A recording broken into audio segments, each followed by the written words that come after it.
So hi guys, for today's video mag-inject ta og Norobit kay nawala ang gana sa kaon sa atong baboy no. Tapos nang lagas iyang buhok. So baka stress siya mag-inject tag Norobit. So karon mag-inject ta through neck.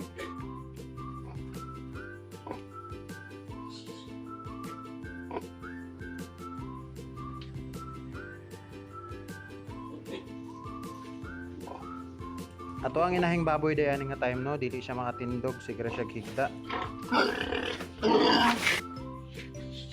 After na to siya ma-inject og 10 ml nga Norobit, nakatindog na siya. Tanaw na to og mukaon na ba siya balik. Pasikati daw ko kaon be kay huna makag-inject.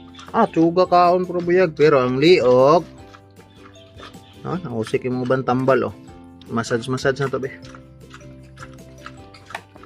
Pero ni kaon na. Kaon paspas. Aron. Naray ang pagkaon wala gi kaon no. Basta ang tubig. Labay na to na ron. Bye bye. Thank you for watching.